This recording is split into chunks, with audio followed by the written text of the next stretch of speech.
हर साल भाद्रपद महीने के कृष्ण पक्ष की अष्टमी तिथि को भगवान कृष्ण की जन्माष्टमी का पर्व मनाया जाता है। वहीं भाद्रपद महीने की शुक्ल पक्ष की अष्टमी तिथि के दिन राधा अष्टमी का पर्व मनाया जाता है। ये दिन राधा रानी के जन्मोत्सव के रूप में मनाया जाता है। हर साल ये जन्माष्टमी के 15 दिन में पड़ता है। राधे राधे, हरि बोल। कैसे हैं आप सभी? मेरे लड्डू लाडो की कृपा से आप सब बहुत अच्छे होंगे जी। श्री कृष्ण जन्माष्टमी उत्साह के साथ मनाने के बाद अब मेरे श्री कृष्ण, मेरे कन्हैया की आराध्य का प्राकट्य उत्सव आ गया है, जो कि है राधा अष्टमी। इस वर्ष 2024 में हम राधा अष्टमी का पर्व मनाएंगे 11 सितंबर 2024 को। इस साल भाद्रपद माह के शुक्ल पक्ष की अष्टमी तिथि 10 सितंबर मंगलवार को रात्रि 11:11 से शुरू हो रही है और इस तिथि का समापन 11 सितंबर बुधवार को रात्रि 11:46 पर होगा। उदय तिथि के अनुसार राधा अष्टमी का पावन पर्व हम मनाएंगे 11 सितंबर 2024 को। मेरी करुणामयी सरकार बहुत दयालु है। मेरी राधा रानी इतनी दयालु है कि बस शब्दों में भी बताते हैं तो आंखें भर आती हैं। किस प्रकार से आपको उनका व्रत करना है, कैसे उपवास करना है, पूजन करनी है, इस वीडियो के माध्यम से आज मैं आपके साथ में साझा करूंगी। सबसे पहले आपको मैं व्रत के नियम बता देती हूँ। 3 प्रकार के व्रत जो है वो राधा अष्टमी पे रखे जाते हैं, जिसमें से पहला तरीका जो आता है वो होता है सप्तमी तिथि में व्रत रखने का। अष्टमी की भोर में आपको राधा रानी का प्राकट्य उत्सव मनाना है। जब मेरी राधा रानी प्राकट्य हुई थी तो सुबह 4 बजे उनका प्राकट्य हुआ था। कमल के फूलों के बीच में मेरी लाडो का प्राकट्य हुआ था।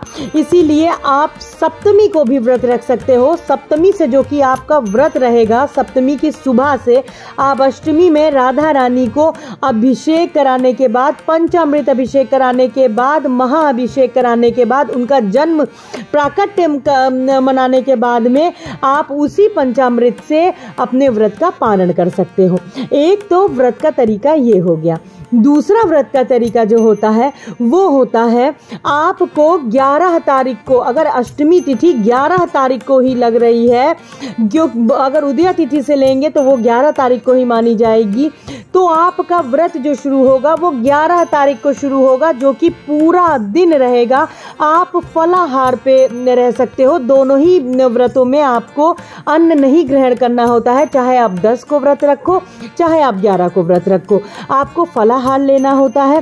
फलाहार में आप फलाहारी नमक ग्रहण कर सकते हो, जो अरबी होती है, जो कि मेरी लाडो को बहुत प्रिय है।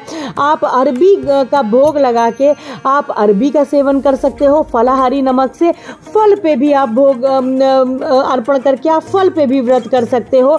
बहुत सारे लोग निर्जला व्रत भी रखते हैं, आप निर्जला व्रत भी रख सकते हो।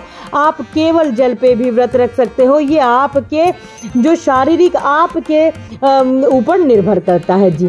तो ये तो 2 तरीके के व्रत मैंने आपको बता दिए। अष्टमी वाले दिन जो आप व्रत रखोगे वो फलाहारी व्रत पूरा दिन 11 तारीख को आप रखोगे, जिसका पारण आप अगले दिन 12 तारीख को पंचामृत का, जो लाडो का पंचामृत से आपने अभिषेक किया है, उसी को पारण करके आप अपना व्रत खोलोगे। तो ये तो 2 प्रकार के व्रत हो गए। अब मैं आपको तीसरा व्रत बताती हूँ, जो कि बरसाना में, मेरे बरसाना में रखा जाता है। वहाँ पे जो व्रत रखा जाता है वो सुबह 4 बजे से रखा जाता है। ब्रह्म मुहूर्त से कुछ भी ग्रहण नहीं किया जाता है। जब लाडो का पहला अभिषेक हो जाता है सुबह 4 बजे के करीब, उनकी मंगला हो जाती है।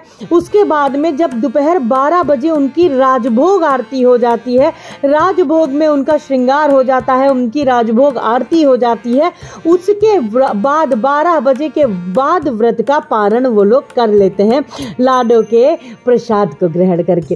तो ये तो बात हो गई 3 प्रकार के व्रत का। अब इन तीनों प्रकार के व्रतों में जो भी आप रखना चाहते हो आप वो व्रत रख सकते हो। मेरी राधा रानी इतनी दयालु है कि राधा रानी तो बस प्रेम से आप उनका नाम भी ले लेते हो तो वो रीझ जाती हैं। तो आप अपनी शरीर की क्षमताओं के अनुसार उनका व्रत उपवास रखें और राधे राधे राधे का नाम जप करें, जितना भी हो सके उतना नाम जप करें। तो आज की वीडियो में बस इतना ही। पूजन विधि कैसे कैसे आगे पूजन करनी है वो मैं आपको अपने दूसरे व्लॉग में शेयर करूंगी। आज के लिए बस इतना ही, मिलते हैं अपने दूसरे व्लॉग में बहुत जल्दी।